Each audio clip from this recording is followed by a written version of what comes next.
Ano ba to?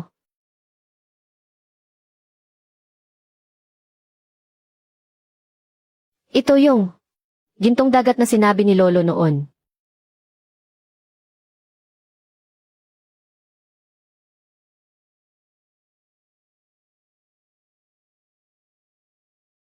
Gintong dagat. Buwis buhay. Ang tagal ko nang nagtatrabaho kay Tio. Araw-araw madaling araw palang gising na. Tapos halos wala nang tulog sa gabi. Pero sa huli, wala man lang siyang malinaw na sinasabi. Ni hindi man lang binabanggit yung hatchan sa kita. Hayaan na nga. Tiyo ko pa rin naman siya. Bukas sa inuman, kakausapin ko muna siya tungkol sa hatian. Para makapako kung anong iniisip niya. Kung may pakipa siya sa pinagsamahan namin, sasabihin ko sa kanya yung tungkol sa gintong dagat. Tiyo, isang tagay po para sa inyo. Salamat po at ginabayan niyo ako nitong nakaraang taon. Ay, Salsal.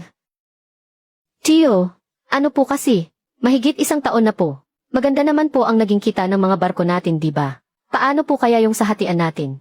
Anong hasyan? Di ba yun po yung sinabi niyo dati? 50-50 tayo. Ako po sa pagpapatakbo. Kayo po sa puhunan. Tapos kapag kumita, hati tayo ng pantay.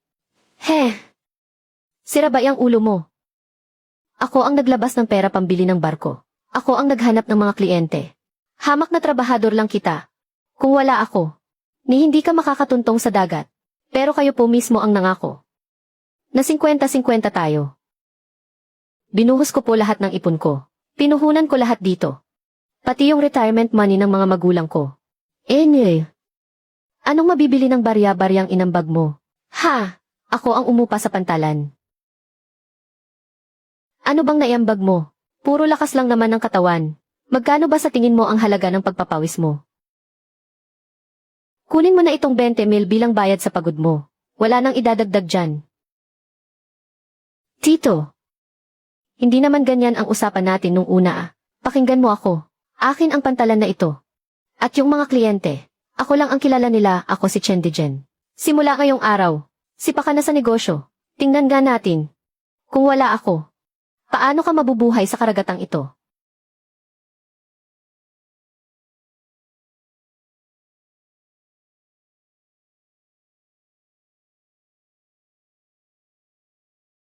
Chen Yuanhang, sumusobra ka na ah. Itong 20,000 na ito, itabi mo na lang pambili ng kabaong mo. Makinig kayong lahat sa akin. Simula ngayong araw, kung sino man ang maglakas loob na isama si Chen Yuanhang sa pagpalaot, at kung sino man ang bibili kahit isang isda mula sa kanya, ako ang makakalaban ninyo. Sisiguraduhin kong hindi siya mabubuhay sa dagat na ito.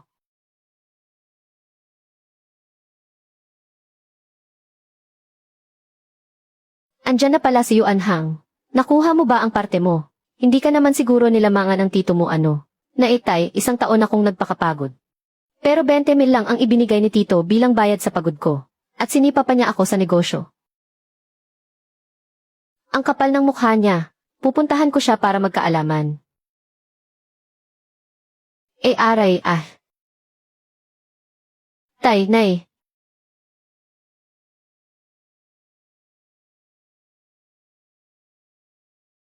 Inatake sa puso si tatay. Na-stroke naman si nanay. Kasalanan ko ang lahat ng ito. Dahil nagtiwala ako sa maling tao. Chendijen. Gusto mo akong palayasin. Gagawa ako ng sarili kong paraan para mabuhay.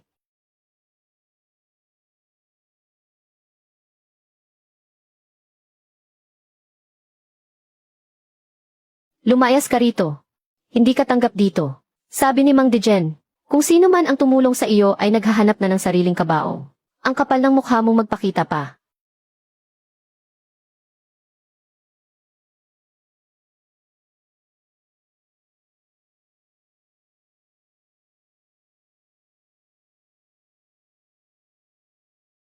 Kuya Hang, nabalitaan ko ang nangyari sa pamilya mo.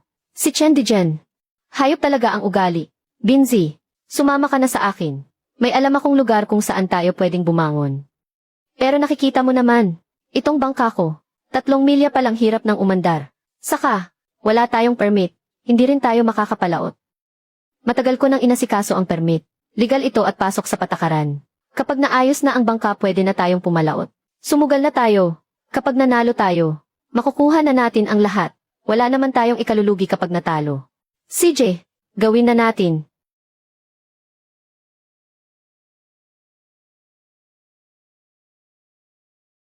Papalaot gamit ang sirang bangkang iyan. Nagpaplano ba kayong magpakain sa mga pating? Aba, Yuan Hang, ang aga niyo namang magpakapagod. Itong basag na bangka, makausad lang ng 3 milya. Siguradong magkakalas-kalas na iyan. Kung ako sa inyo itigil niyo na iyan. Ang buhay sa dagat, ay hindi para sa kahit na sino lang. Kung luluhod ka sa harap ko ngayon, baka sakaling pakanin pa kita.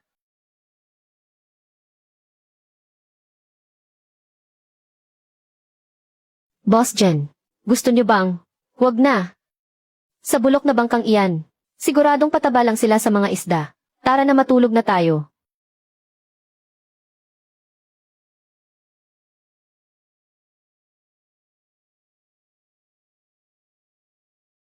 Gintong karagatan. Heto na ako.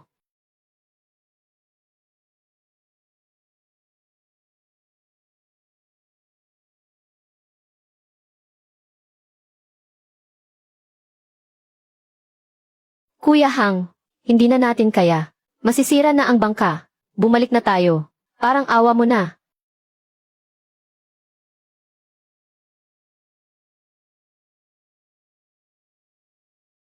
Mali. Ang daan na sinabi ni Lolo. Dapat nasa mas bandang silangan pa. Binzi, kumapit ka. Todo kabig pa kaliwa. Bandang alas 3. Todo bilis. May mga bahura sa unahan. Siguradong patay tayo kapag pumasok tayo dyan. Nababaliw ka na ba Kuya Hang? Magtiwala ka lang sa akin.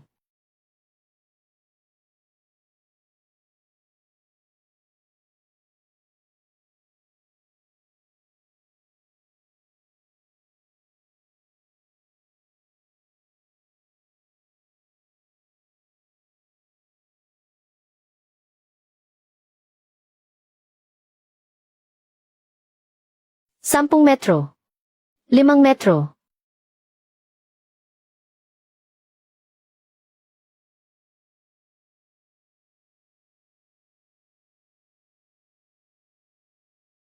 Ngayon na.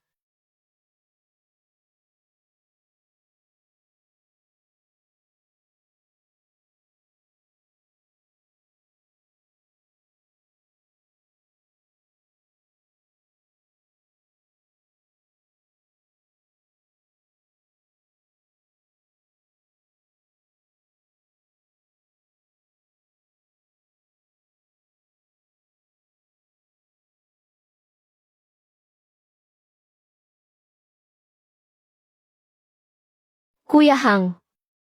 Buhay tayo. Nakaligtas tayo.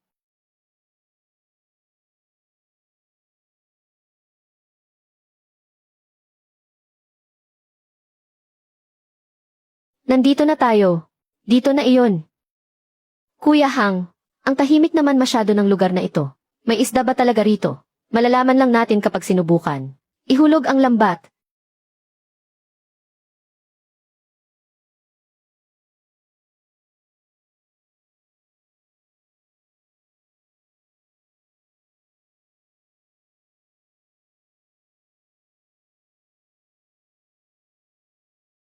Ito na ba iyon?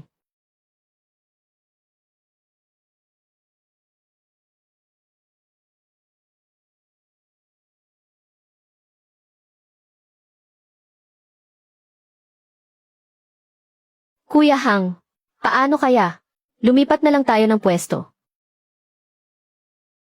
Subukan natin ulit.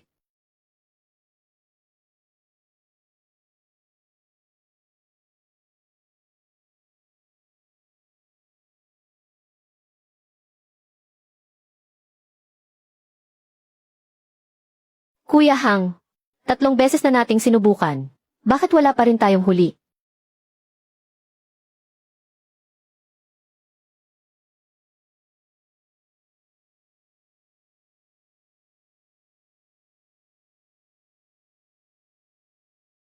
Lolo, niloko niyo ba ako?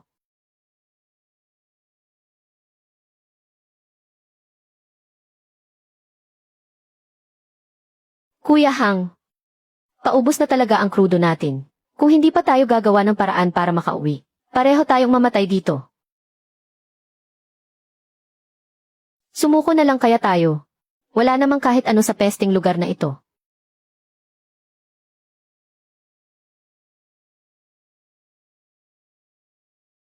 Alam ko na. Ngayon ko lang naintindihan ang lahat. Kuya Hang, anong naintindihan mo? Tama ang mga tala ni Lolo. Ang paraan natin ang mali. Binzi, kailangan nating gamitin ito. Kuya Hang, kahit pa makahuli tayo, ang krudo natin pauwi, ay hindi na rin sasapat. Binzi, magtiwala ka sa akin. Kahit ngayon lang, pag nanalo tayo, makukuha natin ang lahat. Pag natalo tayo, sabay tayong magpapakain sa mga isda. Ihulog mo na rito. Itaas na ang bubo.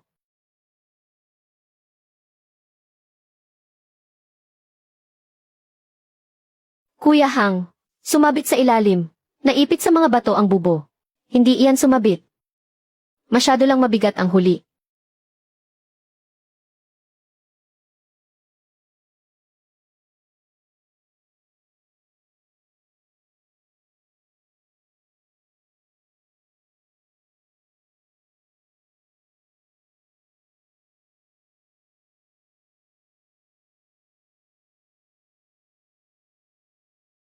Jackpot tayo.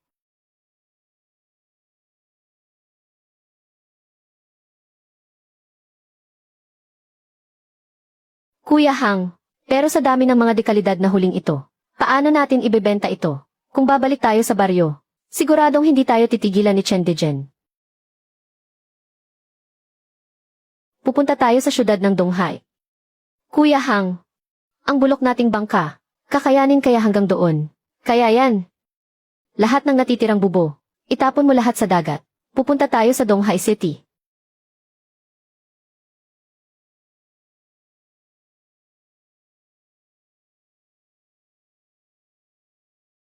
Boss, kumukuha ba kayo ng Australian lobster? Huli sa laot, kakahuli lang sa malalim na dagat. 800 kada kilo. Boss, sobra pa sa 3 kilo ang lalaki nito. Tingnan mo naman ang itsura. Buhay na buhay. 800. Kung ayaw mo diwag. Bata, yang Australian lobster mo, pwede ko bang tingnan? Huli sa kailaliman ng dagat. Wala pang 2 araw mula nang mahuli. Magandang klase ito. Diyan lang ako sa kalapit, na head chef ng Hongyun Restaurant. Yang Australian lobster mo, top grade ang kalidad.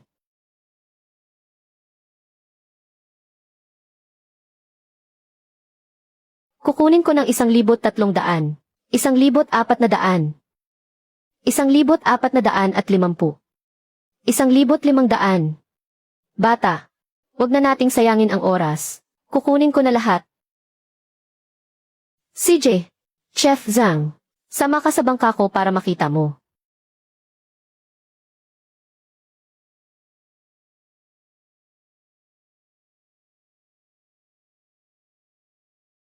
Binzi, siya nga pala ang taga Hongyun Restaurant, na si Chef Zhang, nandito para bilhin ang mga huli natin.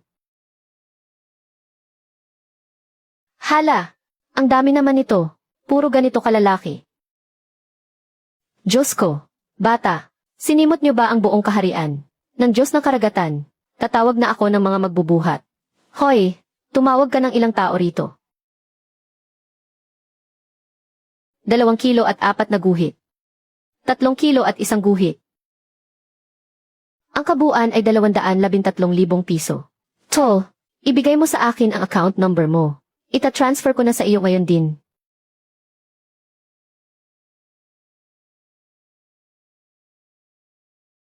Hello, Kuya Hang. May problema. Ewan ko kung saan nalaman ni Chen Dejen. Ang tungkol sa pagyaman mo.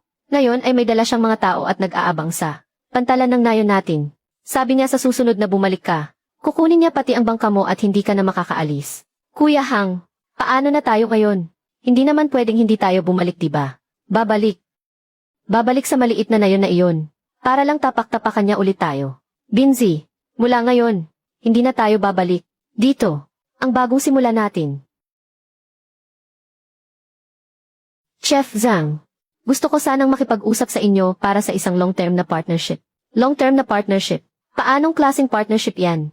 Mula ngayon lahat ng mahuhuli kong mga dekalidad na isda, sa inyo ko lang ibabagsak.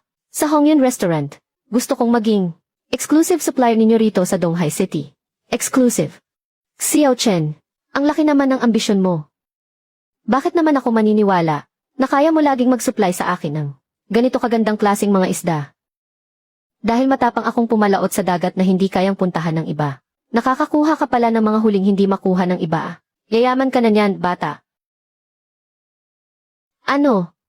Nandito ka sa Donghai City para mang-agaw ng negosyo. Nagbigay galang ka na ba sa mga boss dito? Hoy, bata. Ang lakas din ng loob mo para agawin ang negosyo ko rito. Chef Zhang. Nakikita niyo naman. Heto't kusa nang lumapit ang problema. Kung wala akong malakas na kasosyo, hindi ako makakagalaw ng maayos dito. Siyempre, kung makikipagsosyo kayo sa akin, baka kailangan nyo ring harapin ang ilang maliliit na problema na tulad nito. Kinakausap kita. Bingi ka ba, Boss Bao? Kaibigan ko siya. Pagbigyan mo na ako ngayon. Para sa iyo, Chef Zhang. Siyempre, pagbibigyan kita. Pero tandaan mo, bata, paalala ko lang sa iyo. Dito sa Donghai Port, kahit gaano ka pa kagaling sa laot, walang silbi iyan. Ang mga patakaran dito sa lupa, mas mabuting matutunan mo. Xiao Chen, mas matapang ka pala kaysa sa inaakala ko. Sige, kaibigan na kita. Exclusive na partnership. Pumapayag na ako. Hindi lang iyan. Bibigyan kita ng paunang bayad na 200,000. Sa susunod, ang mga pinakamagandang huli, dapat sa akin mo unang idiretso.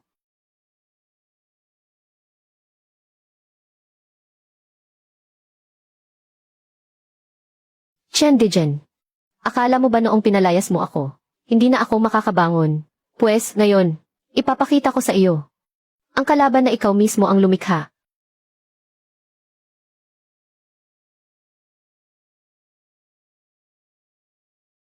Kuya Hang, mahigit 400,000. Ngayon lang ako nakakita sa buong buhay ko ng ganito karaming pera. Big time na tayo. Umpisa pa lang yan. Binzi, tig 100,000 tayo. Tapos yung matitirang pera, ipapaayos natin ang bangka. Hindi pwede Kuya Hang. Masyadong malaki yan. Sumama lang naman ako para tumulong sa'yo eh. Hindi ko pwedeng tanggapin ang ganyang kalaki. Bigyan mo lang ako ng 30,000, masayang-masaya na ako. Magkapatid turingan natin. At magkasosyo rin. Kung wala ang bangka mo, hindi man lang ako makakapalaot. Deserve mo ang perang yan. Boss, ayusin niyo ang bangkang ito. Baguhin niyo mula loob hanggang labas. Palitan niyo ng pinakamalakas na makina. Tapos patibayin niyo rin yung mismong katawan nito. At lagyan ng pinakamagandang winch para sa malalim na dagat. Sige ba? Umpisahan na agad namin. Walang problema sa pera. Gusto ko yung pinakamaganda. Sige, boss. Hoy, ikaw. Dalhin mo rito ang pulang hao. Tara. Lumapit kayong lahat dito.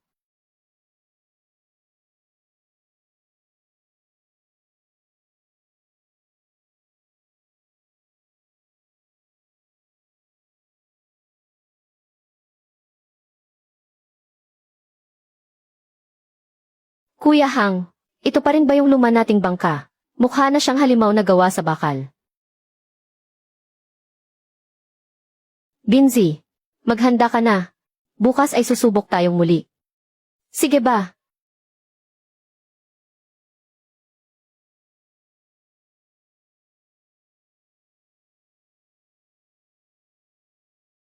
Lolo. Sa pagkakataong ito, kukunin ko na ang lugar na iyon. Magiging akin ang lahat ng ito.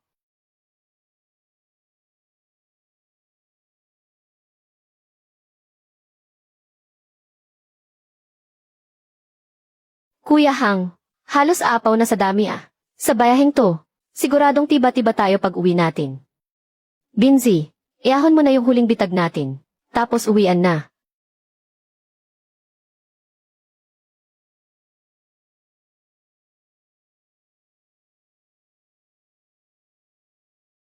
Kuya Hang, patay. Sumabit yata sa bato. Hindi ito sumabit. May nahuli tayong isang kakaibang halimaw. Binzi, ikabit mo na rin pati yung reserbang gamit. Sabayin mong paganahin ang 2 makina. Gusto kong makita kung ano ba talaga ang nasa ilalim ng tubig.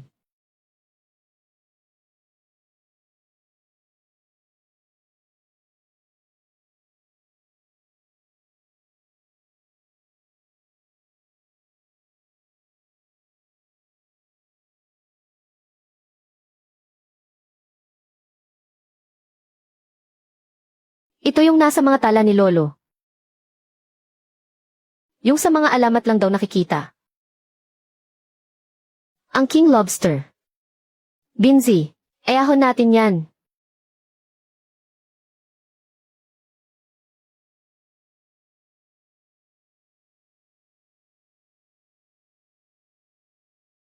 Kuya Hang, nakabingwit tayo ng himala. Magkano kaya ang aabutin nito? Kasing halaga ba to ng bundok ng ginto? Binzi, huwag ka nang tumunganga dyan. Paandarin mo na ng mabilis pabalik. Gamitin mo ang buong bilis para madala natin to ng buhay kay Chef Zhang. Sige po.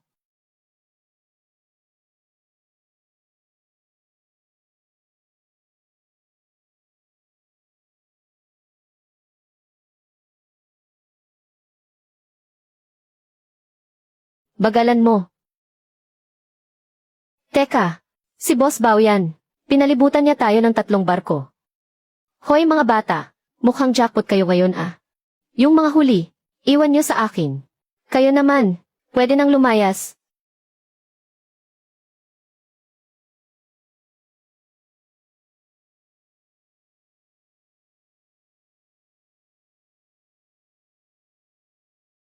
Kuya Hang, masyado silang marami. Hindi natin sila kaya. Lalaban tayo kahit anong mangyari.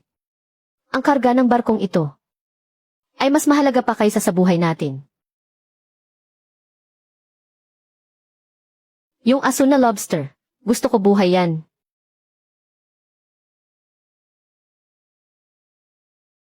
Walang kikilos.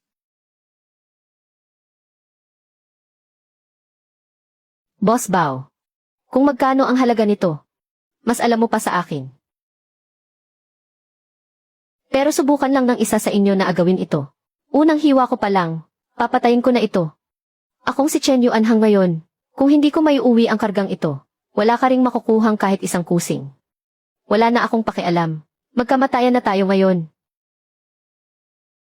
Bata, kapag sinubukan mo talagang galawin yan, sisiguraduhin kong hindi ka na makakaalis ng buhay dito. Eh di subukan mo. Tingnan natin kung mas mabilis ang kutsilyo mo, o mas mabilis ang sa akin. Ngayon, magsilayas na kayong lahat. Kung hindi ay, pinagbabantaan mo ba ako?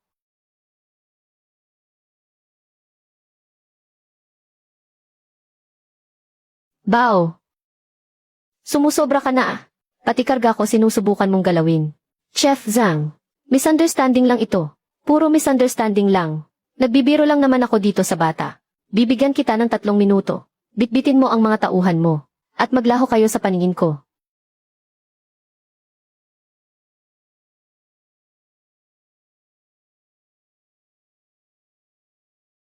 Swerte mo bata.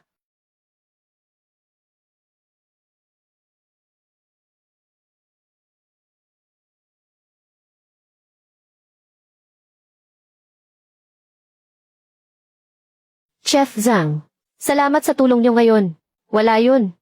Hinihintay ko pa rin ang mga magaganda mong karga. Boss Bao, nabalitaan kong nung nakaraang araw may isang ugok na nagngangalang Chen Yuanhang ang nagpahiya sa iyo. Anong pakay mo?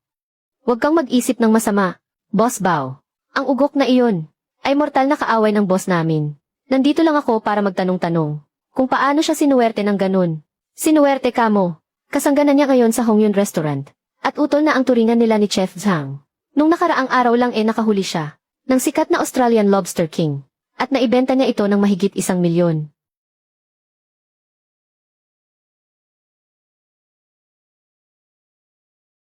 Boss Jen, may masamang balita. Yung ugok na si Chen Yuanhang, biglang yumaman doon. Kalokohan. Sa bulok niyang bangkang iyon. Paano siya yayaman? Totoong totoo boss. Sabi ni Boss Bao ng Donghai City. Hindi lang daw siya ngayon. Itinuturing na utol ni Chef Zhang ng Hongyun Restaurant. Kumita pa siya ng mahigit 1 milyon. Imposible yan.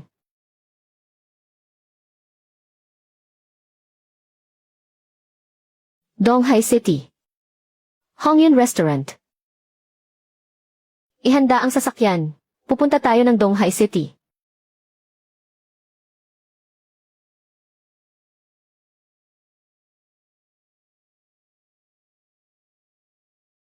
₱100,000.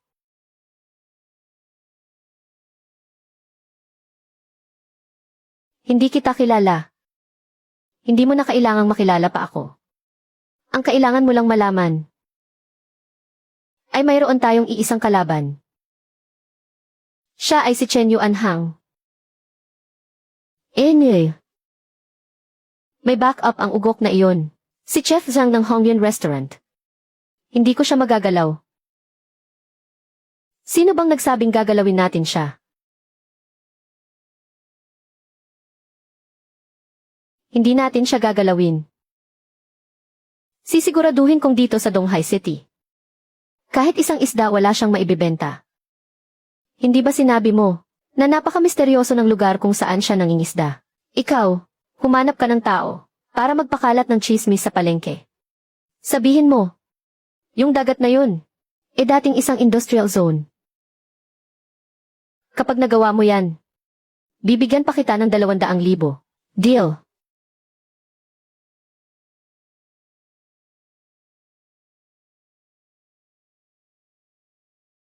Chen Yuanhang, gusto kong makita. Kung sa pagkakataong ito, paano ka pa makakabawi? Kuya Hang, sa pagkakataong ito, kikita tayo ng hindi bababa sa 2,000,000. Iba talaga itong bagong biling barkong Shenlan. Ang bilis na ang laki pa. Pagbukas ng sonar, kitang-kita agad kung saan lumalangoy yung mga isda. Ang sarap nilang hulihin. Sulit na sulit yung ginastos natin. Mukhang okay na ito. Kailangan na rin nating bumalik.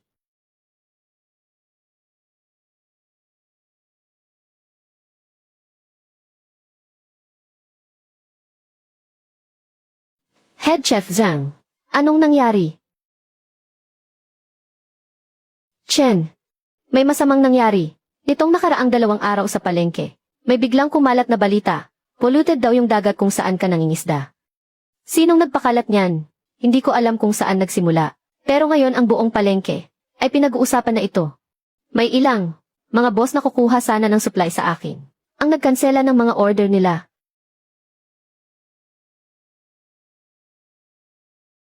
Yuanhang, makinig ka muna sa payo ng tito mo. Sa pagnenegosyo hindi dapat nawawala ang konsensya. Kung marumi ang mga paninda at makasama sa mga makakakain ito, kaya mo bang panagutan yan? Ang lakas ng loob mo. Wala ka talagang hiya. Tio, sinasabi mong lason itong paninda ko. Nasaan ang ebidensya? Ang ilang dekada kong karanasan sa dagat. Ang mismong ebidensya, yung bahagi ng dagat kung saan ka nang huli. Kung anong klaseng lugar yon dati. Hindi mo ba talaga alam? Hindi sapat ang karanasan lang. Dahil hindi mo naman mapaliwanag ng maayos. Hayaan nating ang mga otoridad ang magsalita. Kukuha ako ng sample mula sa barko ngayon din. At ipapadala ko sa Supervisory Bureau ng Donghai City. Para masuri nila ng maigi. Pero, nakakabagot kung puro testing lang. Taasan natin ang pusta. Ngayong araw sa harap ng lahat ng tao rito sa pantalan. Magpupustahan tayo. Kung lalabas sa resulta, na may problema nga sa mga paninda ko. Ang barkong ito, susunugin ko mismo. At akong si Chen Yuanhang ay lalayas na sa Donghai City. Pero kung malinis ang mga paninda ko, pwestyo. Dito mismo sa pantalan na ito. Sa harap ng lahat ng tao. Aaminin mo ang mali mo at hihingi ka ng tawad sa akin. Papalag ka ba? Tigilan mo ako sa mga ganyan mo. Malay ko ba kung babayaran mo lang ang mga magsusuri niyan. Ako na ang magsisilbing hurado rito. Ang mga sample na susuriin ay ako ang hahawak, kasama ng ilan pang pinagkakatiwala ang boss dito sa pantalan. Sabay nating kukunin ang sample. At sabay ring dadalhin sa testing center. Itataya ko ang reputasyon ko bilang si Zhang. Walang makakapandaya rito.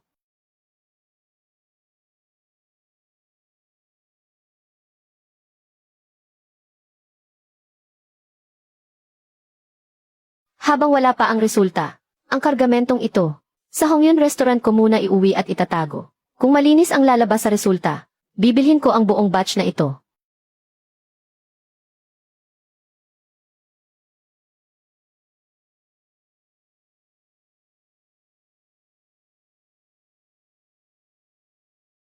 Tatlong araw na. Naayos na ba ang lahat? Huwag kang mag-alala. Ayos na ang lahat. Tapos ang maliligayang araw ng batang yan ngayon. Chen Yuanhang. Akala mo ba porket kumakapit ka kay Head Chef Zhang? Ligtas ka na. Kinalaban mo pa talaga ako ha. Masyado ka pang bata para dyan. Isa po kayo sa mga notaryo ng testing na ito. Kayo na po ang mag-anunsyo ng resulta. Ayan na nga. Nandito na rin sa wakas ang report. Pupusta ako ng 100. Siguradong bagsak yan. Yuanhang. Matagal na kitang binalaan bilang tito mo. Huwag kasing masyadong gahaman. Tignan mo ngayon. Binabalikan ka na ng karma mo.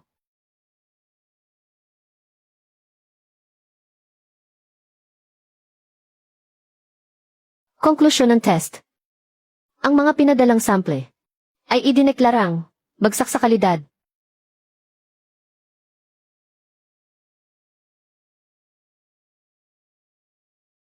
Narinig mo ba yon? Bagsak. Tuparin mo na ang pustahan. At kanselahin na rin ang kontrata. Sunugin ang bangka. Narinig niyo naman lahat, di ba? Siya mismo ang gumawa ng sarili niyang patakaran. Kuya Hang. Paano? Impossible to. Malinaw naman na malinis ang kargamento natin. Paano nangyari ito? Yuan Hang. Sumuko ka na lang. Mapagbigay naman itong tiyo mo. Baka sakaling, maambunan pa kita ng grasya para may makain ka.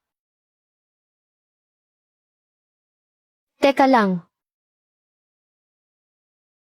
Tungkol sa resulta ng report na yan, may tutol ako. Anong karapatan mong tumutol? Malinaw na nakasulat yan sa papel. Kaya sunugin mo na ang barko at lumuhod sa akin ngayon din. Dahil lang dito sa akin, ay may hawak din akong report. Ako na si Chen Yuanhang ay alam na sadyang tuso ang mga tao. Kaya 2 kopya ang ginawa namin. Nagselyo kami ng 2, magkaparehong kahon ng sample. At itong isa, ay ipinarush ko papunta sa Provincial Testing Center. Para ipasuri, mas mataas ang antas ng Provincial Center. Mas makabago ang mga kagamitan. Kaya mas mapagkakatiwalaan ang resulta nito. Pakitignan nga itong report na galing sa nakakataas na ahensya ninyo. At basahin mo sa harap ng lahat. Provincial Testing Center. Report ng pagsusuri. Konklusyon ng pagsusuri. Ang lahat ng aspeto ng sample ay malayong mas mataas sa national standards. Sa pangkalahatang pagsusuri, isa itong first class at dekalidad na produkto na may sobrang taas na nutritional value. Impossible. Hinding-hindi mangyayari ito. 2 sample mula sa iisang batch. Ang isa ay bagsak, tapos ang isa ay napakaganda ng kalidad. Hindi nyo ba naiisip na may kalokohang nangyayari dyan sa loob ninyo? Tito. Ngayon, oras na yata para tuparin mo ang pustahan natin.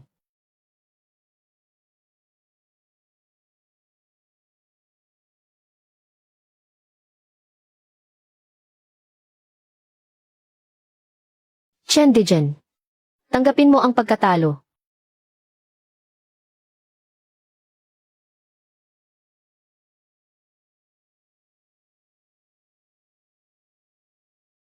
Ako, si Chen Dijen, ay nagkalat ng maling balita at nanira.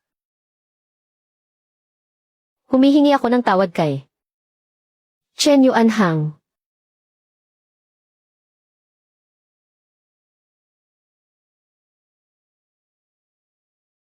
Boss. Boss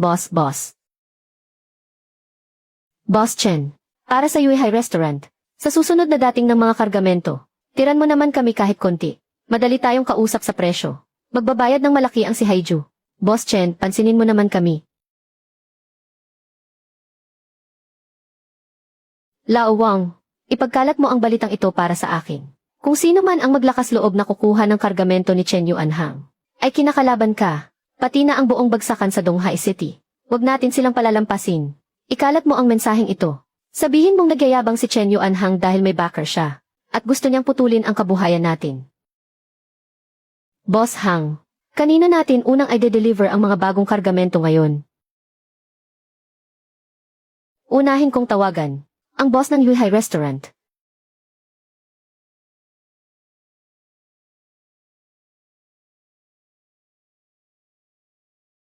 Ano ng problema?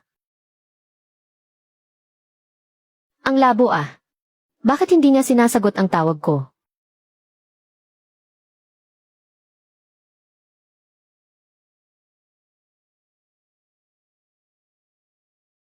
Tito Lee, di ba napag-usapan natin kukunin niyo ang mga kargamento ngayon? Hang.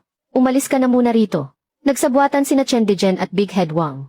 Para block ka sa buong bagsakan. Kung sino man daw ang kukuha ng kargamento mo, ay puputulan nila ng supply ng seafood. Hindi namin sila pwedeng kalabanin eh. Aba. Hindi ba't si Big Boss Chen ito? Nabalitaan ko. Gusto mo raw suluhin ang buong merkado. At hayaan kaming umanga na lang. Masyado kang mataas para sa amin. Kuya Hang, ano na ang gagawin natin ngayon? Kapag nabulok sa atin ang mga kargamentong ito, tapos na talaga tayo.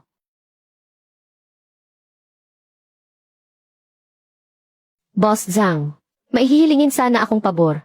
Gusto kong magpa-food tasting event. Wala tayong ibang imbitahin, kundi sa syudad lang ng Donghai, yung 5 pinakamalalaking boss. Gusto ko ngang makita kung gaano kagaling ang batang ito, para lakasan ang loob na imbitahin tayo rito. Kapag walang kwenta ang mga inihanda niya, ang reputasyon ni Chef Zhang ngayon ay siguradong masisira. Mga bossing, pasensya na sa paghihintay.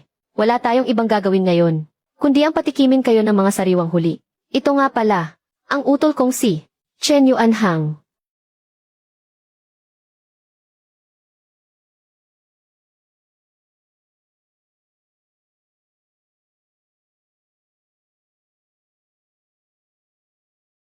Ang Australian lobster na ito, buhay na buhay pa ang laman.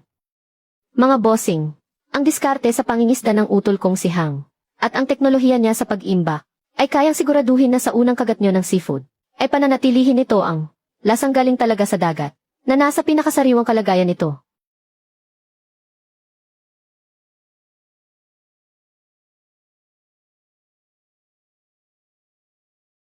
Mga bossing, kaya ko kayo inimbita rito ngayon, ay hindi para pilitin kayong bumili ng mga kargamento ko, kundi para bumuo ng isang bagong klase ng partnership.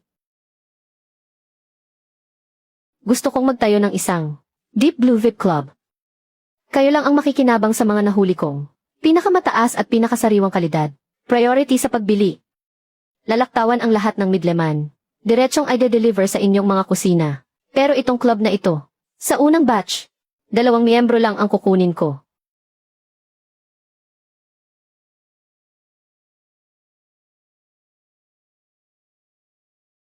Anong karapatan niya? Bakit ba siya? At naguunahan pa ang mga boss na pumirma ng kontrata sa kanya.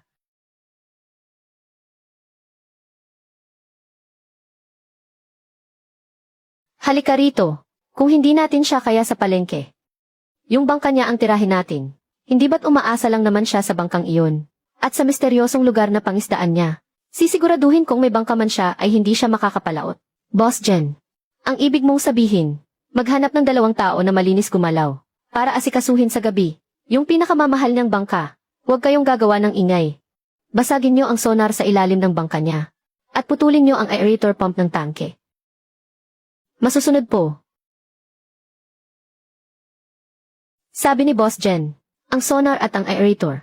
Siraing lahat. Walang problema.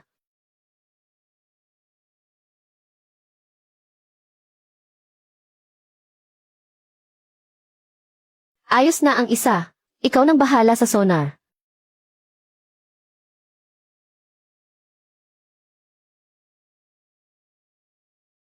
Sira na ang sonar. Tara na. Naghihintay pa si Boss Jen.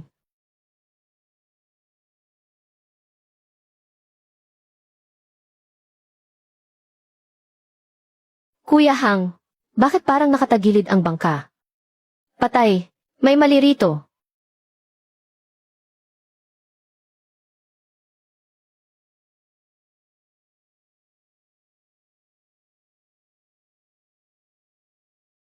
Anong nangyayari rito? May nanabotahe sa bangka natin.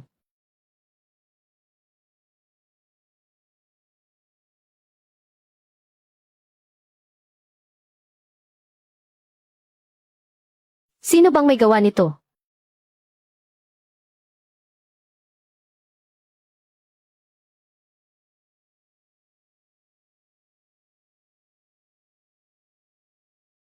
Binasag ang sonar. Putol lahat ng tubo. Tumawag ka. Papuntahin mo rito ang mekaniko. Bilis. May problema sa ilalim ng barko. Tingnan niyo bilis. Boss Chen. Walang hiya yung gumawa nito. Pinutol yung tubo ng circulation pump. Aabuti ng 1 linggo bago maayos to. Imported pa naman tong sonar natin. Kailangan nating umorder ulit. Isama mo pa yung shipping saka installation. Matatagalan talaga tayo. Patay tayo. Katapusan na natin. Sinasadya talaga nila kasi alam nilang di natin maayos agad.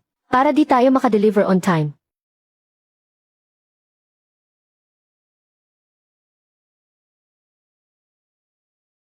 Chen. Dijen.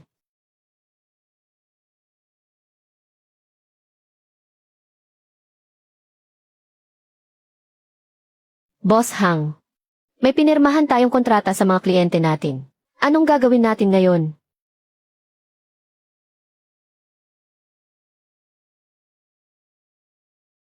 Sir Zhang. Ako po ito. Si Chen Yuanhang po. May nangyari pong aberya rito sa amin. Anong nangyari? May nanira po sa barko namin. Hindi po namin may de-deliver on time yung mga kargamento. Kaya po ako tumawag. Para sana makiusap na madelay ng 1 linggo yung delivery. Bilang pambawi po, bibigyan ko po ang bawat VIP client natin ng libreng 20 piraso ng premium na Australian lobsters. CJ, tiwala ako sa'yo. Kakausapin ko na agad yung ibang mga boss.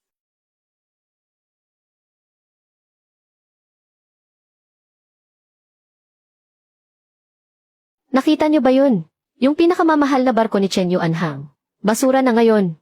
Buti nga sa kanya. Masyado kasing mayabang. Ayan tuloy. Naging basurang bakal na lang.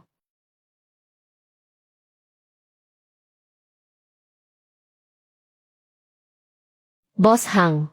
Paubos na yung pera natin. Bakit ka pa gumastos ng malaki para ikabit ang mga to?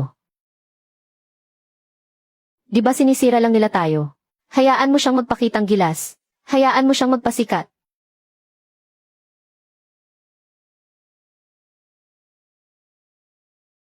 Kuya Hang, ginagawa mo na yata itong armored car para makaharap ang mga ganitong tao.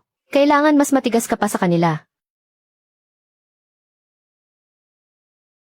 Teka, impossible ito.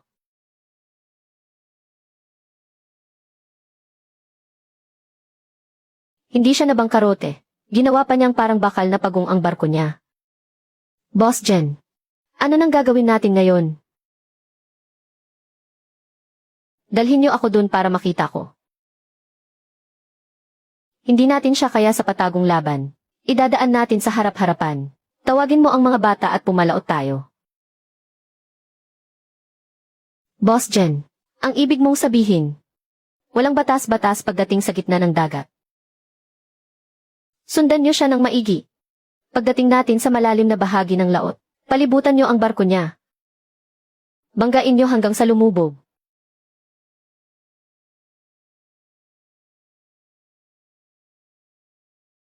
Kuya Hang, may barkong sumusunod sa atin. Chen Yuanhang, ngayong araw, dito ka na mamamatay sa laot na ito. Si Chen Dijen yan. Bakit kayo natataranta? Buksan niyo ang lahat ng kamera natin at record niyo. Ilagay niyo sa GE mode. Siguraduhin pati boses nila ay naka-record. Gusto niya tayong habulin, hindi ba? Bin, todo kabig sa kaliwa. 30 milya patimog silangan papunta sa mapanganib na bahura. Isagad mo ang bilis ng makina. Sa mapanganib na bahura, Kuya Hang, nababaliw ka na ba? Hindi makakalabas ng buhay ang iba dyan. Pero ako kaya ko. Ngayong araw ay tuturuan ko siya ng leksyon.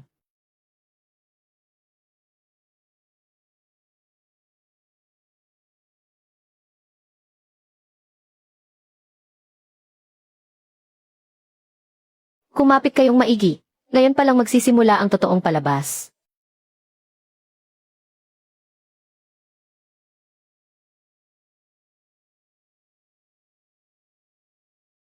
Kuya Hang, may ipo-ipo sa unahan. Higupin tayo niyan. Magtiwala ka sa akin.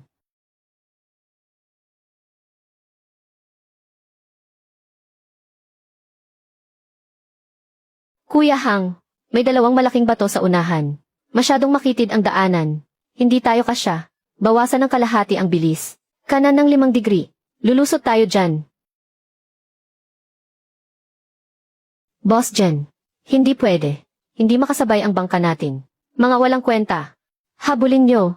Kung makakalusot siya, makakalusot din tayo. Banggain nyo hanggang lumubog. Hindi ako naniniwala na hindi siya takot. Bumangga tayo sa bato. Boss Jen. Bumangga sa bato ang bangka ni Sanzi. Iligtas nyo sila, bilis. Nakaligtas tayo. Kuya Hang. Nakalusot talaga tayo.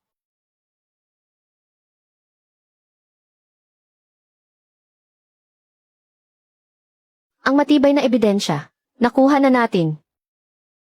Chen. Ang tanging maisasampalang natin ay paglabag sa kaligtasan sa paglalayag. Batay sa kasalukuyang batas. Para ibigay ang pinakamabigat na parusa. Multang 50,000 at 6 na buwang suspensyon ng lisensya ng kapitan. Bakit? Naiintindihan kong nadismaya ka. Pero hindi pa rito nagtatapos ang lahat. Ang record na ito, ang maglalagay sa kanya sa watchlist natin. Kapag pinagsama-sama ang mga kaso niya, hindi na lang multa ang aabutin niya. Hang! Huwag mo nang isipin ang maliit na bagay na iyan. Ang totoong malaking kayamanan, wala sa galing ng tao, kundi nasa grasya ng langit. Malaki ang tiwala ko sa pagkatao mo. At ikaw lang, ang karapat-dapat para sa bagay na yan. Malaki ang naitulong ng tatay mo sa akin. At wala akong ibang paraan para makabawi. Sa buong buhay kong paglalayag, ito ang pinakatatago-tago kong sikreto.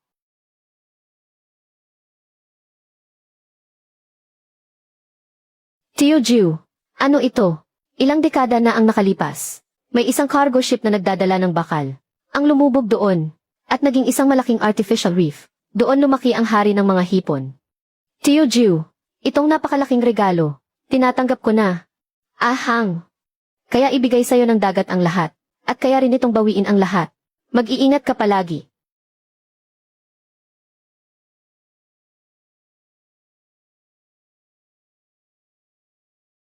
Ang sikreto ng lumubog na barko, ang yaman ng hari ng mga hipon, at ang alamat ng Hicho Trench. Aalamin ko ang lahat ng yan. Binzi, bilisan mo. Ngayong araw, haharapin natin ang hari ng mga hipon na yan. Huwag kang mag-alala, dala ko ang pinakamagandang haula at mga pain. Sa pag-uwi natin, tayo na ang makakahuli sa hari ng mga hipon. Ayos, tara na, papuntang Hicho Trench.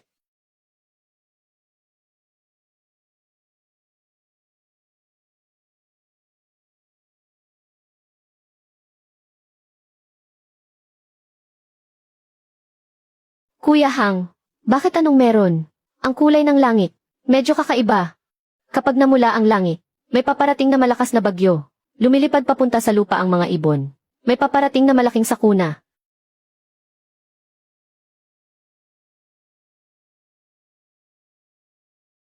Mata ng bagyo. May malaki tayong problema. Kuya Hang, ano bang nangyayari? Huwag mo naman akong takutin.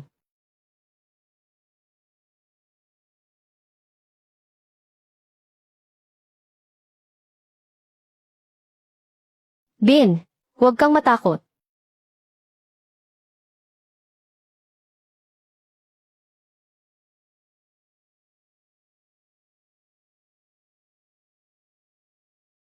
Kuya Hang, katapusan na natin. Ikot mo na agad ang bangka.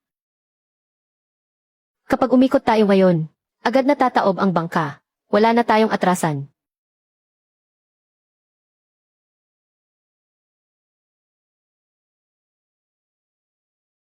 Bin, gilid ito ng mata ng bagyo. Umikot ito. Hindi natin ito pwedeng salubungin. Kailangan nating hanapin ang kahinaan ng ikot nito. Sasabay tayo sa puwersa nito para makawala. Masyadong delikado iyan. Kuya Hang, magtiwala ka sa akin. Ito na lang ang tanging pag-asa nating mabuhay.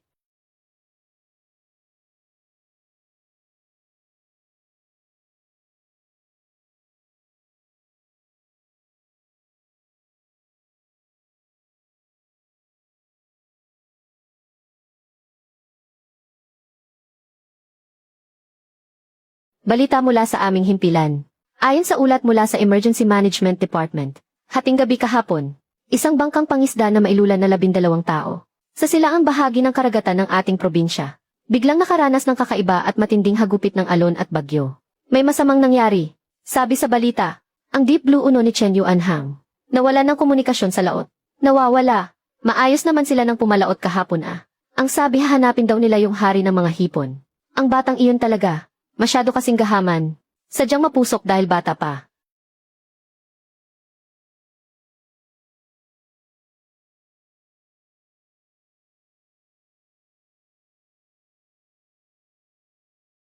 Kasalanan ko. Ako ang nagpahamak sa kanila. Ako ang nagpahamak kay Ahang. Mga kasama. Ngayon, ipinatawag ko kayong lahat para ipaalam sa inyo ang isang magandang balita. Si Chen Yuanhang ay kinain na ng dagat. Binabati ka namin, Boss Jen. Nabawasan na tayo ng malaking tinik sa lalamunan. Sabi ko na nga ba hindi na magtatagal ang gagong iyon. Mula ngayon, ang merkado ng seafood sa Donghai City ay babalik na muli sa mga kamay natin. Tara, lahat kayo, tagay natin to. Tagay, congrats Boss Jen.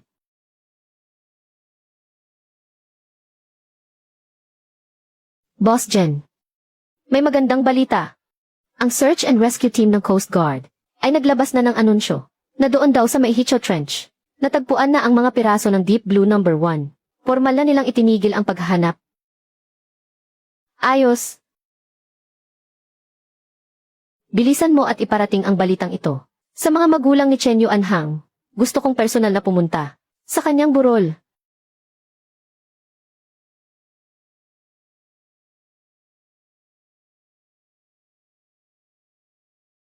Kuya. Nakikiramay po ako. Si Yuanhang. Masyado kasing matigas ang ulo. Lumayas ka. Ang kapal naman ng mukha mong pumunta pa rito. Chen Dijen. Kundi dahil sa'yo, at sa pagnanakaw mo sa pinaghirapan namin. Hindi sana nagipit ng ganyan ang anak ko. At hindi siya susugal sa impyernong lugar na iyon. Hayop ka, may gana ka pang pumunta rito, para magpakitang tao at umiyak ng luha ng buhaya. Kayo na po ang humusga. Tunay niya akong tiyuhin. Paano ko naman siya ipapahamak? Binigyan ko siya noon ng 20,000. Siya itong nagreklamong kulang iyon. Hindi makontento. Ngayong may masamang nangyari ako pa ang sinisisi. Kalokohan. Niloko mo siya. Ibalik mo ang anak ko. Ibalik mo ang buhay ng anak ko. Tiyuhin, hindi ba totoo ang mga sinasabi ng magulang ko? Yuanhang. Boses iyon ni Yuanhang.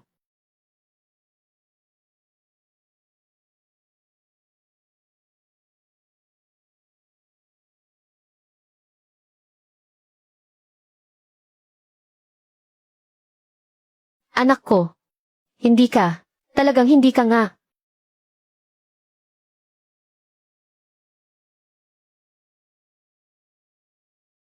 Tiyuhin, ang galing mong umarte, di.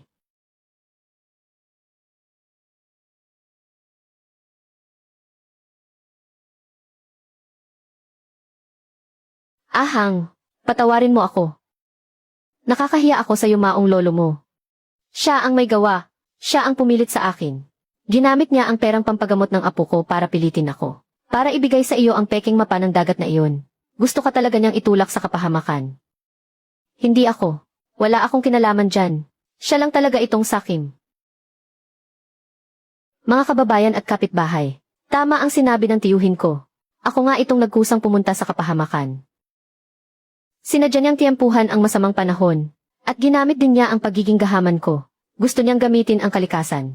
Para wasakin ang bangka ko at tapusin ako. Para makalusot siya ng walang ebidensya.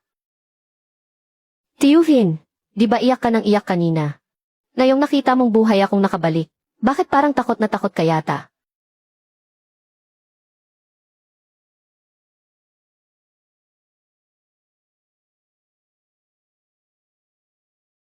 Anak, sa wakas ay nakarma rin ang masamang taong iyan. Muntik na kitang hindi makita ulit anak. Tapos na ang lahat. Umuwi na tayo.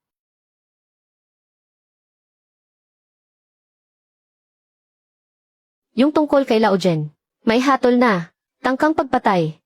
Matibay ang ebidensya. Patong-patong ang kaso. Nahatulan siya ng 3 taon. Mabuti nga sa kanya. Hindi natutulog ang Diyos. Nakarma rin siya. Maupo ka. Bakit ka ba masyadong tuwang-tuwa? Hindi na siya mahalaga. Pag-usapan na natin ang ating kinabukasan. Yung ganyang bulok na sistema ng negosyo ni Chen Dejen. Walang mararating iyan. Magpaparehistro ako ng sarili nating kumpanya. Pangangalanan natin itong Deep Blue Fishery. Palalakihin natin ang negosyo natin. At gagawin nating formal ang lahat. Bilib talaga ako sa iyo. Hindi nga ako nagkamali sa iyo. Ang ambisyon mo ay matagal nang higit pa sa bulto-bultong huling lobster. Tara, para sa ating kinabukasan. Tagay. Hinatulan. Ng 3 taon.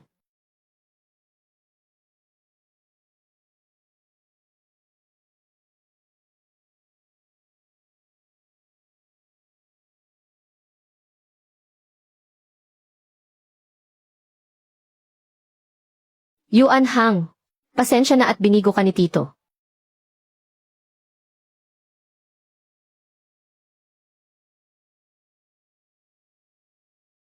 Kuya Hang. Sila. Wala pa ring pinagbago. Binzi, kumita na tayo. Pero gusto kong isama ang mga kababayan natin para umasenso rin sila. Ang pag-asenso ng mag-isa ay hindi tunay na pag-asenso. Gusto kong ang buong baryo ay sumabay sa atin para makatayo tayong lahat ng taas noo. Mga kababayan, pinatawag ko kayong lahat ngayon para ipaalam ang isang bagay.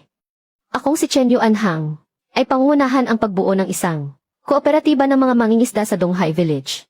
Akong si Chen Yuan Hang ay pangunahan ang pagbuo ng isang kooperatiba ng mga mangingisda sa Donghai Village. Magbibigay ako sa inyo ng 3 bagay.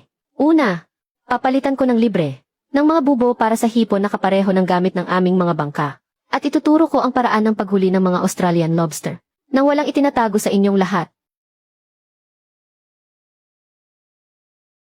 Pangalawa, lahat ng mahuhuli ninyong dekalidad na isda ay bibilhin lahat ng ating kooperatiba sa presyong mas mataas kumpara sa benta ninyo sa palengke ng 30%. Pangatlo, pagsapit ng katapusan ng taon lahat ng kikitain ng kooperatiba ay ibibigay bilang bonus sa lahat ng miyembro. Akong si Chen Yuan Hang, ang aakay sa inyong lahat para yumaman tayo. Sasali ako. Sasali ako. Sali rin ako. Pasalihin niyo rin ako. 3 taon na. Sa wakas nakalabas din.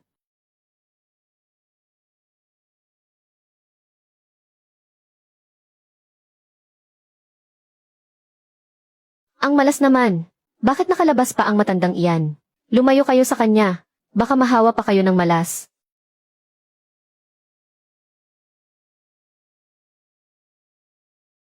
Manong, ito po ang bonus ninyo. Kunin niyo na po. Mama, tingnan mo.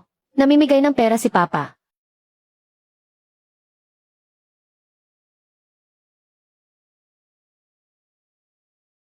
Yuan Hang.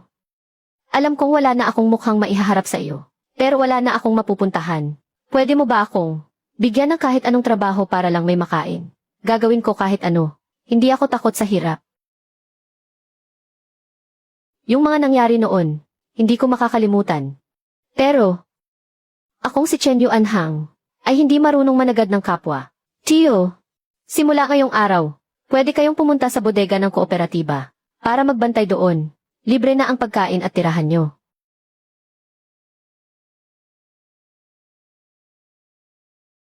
Ibinigay sa akin ang dagat ang lahat, at may isa rin itong itinuro sa akin. Ang tunay na yaman ay wala sa dami ng kung anong meron ka, kundi nasa kung gaano karami ang kaya mong ibigay.